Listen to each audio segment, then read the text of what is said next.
On vit dans un monde qui nous dit tout le temps d'être le meilleur, d'être compétitif. Et du coup, la gentillesse, on a parfois l'impression que c'est une faiblesse, non? Un truc qui nous ralentit.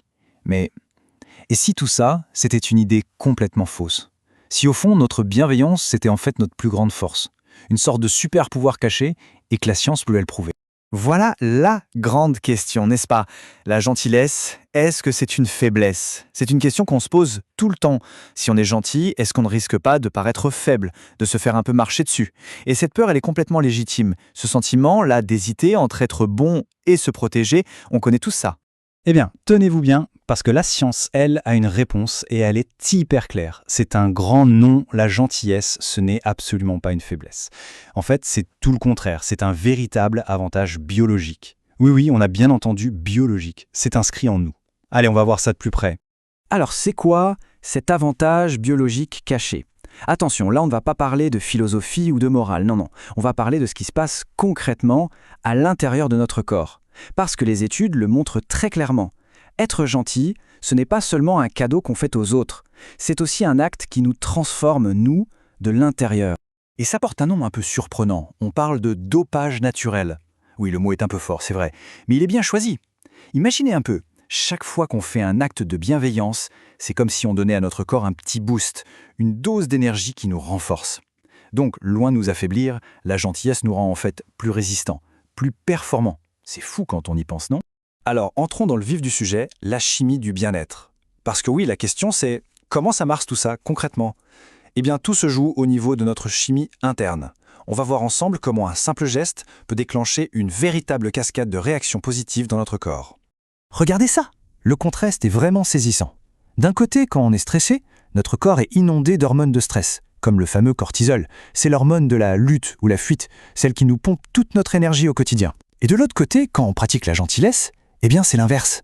Le niveau de ces hormones du stress chute et en même temps, le corps libère des hormones de bien-être. C'est comme un baume apaisant en fait. Et là, on a un chiffre qui parle de lui-même. Moins 23%, oui 23%. Ce n'est pas une vague estimation, c'est une mesure scientifique bien réelle. Les personnes qui pratiquent la gentillesse régulièrement ont en moyenne 23% d'hormones de stress en moins dans le sang. C'est presque un quart, c'est juste énorme comme impact. Ce graphique l'illustre parfaitement. La première barre, on va dire, c'est le niveau de stress de base qu'on peut tous connaître. Et la deuxième barre, eh bien, c'est le niveau de base quand la gentillesse est présente au quotidien. La différence, elle saute aux yeux, non? Et ce qui est incroyable, c'est que cette différence visuelle, on la ressent physiquement. Mais attendez, ce n'est pas fini. Parce qu'en plus de faire baisser le mauvais, la gentillesse fait monter le bon. Elle stimule la production d'autres hormones, comme la fameuse ocytocine. On l'appelle souvent l'hormone du lien, de la confiance. C'est un peu notre baromètre du bien-être personnel. Et chaque acte de gentillesse, eh bien ça fait monter l'aiguille de ce baromètre. Ça nous donne ce sentiment de chaleur, de connexion aux autres et de sécurité. On passe maintenant au secret d'une vie plus longue. Parce que oui, moins de stress et plus de bien-être, c'est déjà un bénéfice incroyable. Mais ça ne s'arrête pas là. Les bienfaits de la gentillesse vont en fait beaucoup plus loin. Ils touchent à ce qu'on a de plus précieux, notre longévité. Et le mécanisme est d'une logique implacable, vous allez voir. Tout commence par un acte de gentillesse, aussi petit soit-il. Grâce à ça, le corps se met à produire ces fameuses hormones positives. Sur le long terme, ça fait baisser le stress chronique, qui est un des principaux facteurs de vieillissement. Et la conclusion, elle est toute simple, l'espérance de vie augmente. C'est aussi beau que ça, prendre soin des autres, c'est littéralement prendre soin de soi et s'offrir potentiellement des années en plus. On en arrive donc à la conclusion, ce super pouvoir antérieur. Au final, qu'est-ce qu'on doit retenir de tout ça? Eh bien que cette part de nous, cette tendance naturelle à la bienveillance, celle qu'on a peut-être parfois essayé de cacher en se disant que c'était une fragilité, est en réalité une force immense, c'est un vrai super pouvoir. Alors, pour résumer très simplement, la gentillesse, c'est une force. Premièrement, parce que c'est un avantage biologique qui est vérifiable. Deuxièmement, c'est un anti-stress naturel super efficace. Et enfin, c'est un ingrédient clé pour vivre plus longtemps.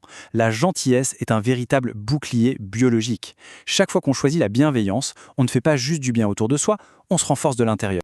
Ce qui nous amène à cette dernière question. Et si notre plus grande force finalement avait toujours été là, juste sous notre nez? Si, au lieu de la chercher constamment à l'extérieur, dans la performance, dans la compétition, elle se trouvait tout simplement dans notre capacité à être bienveillant.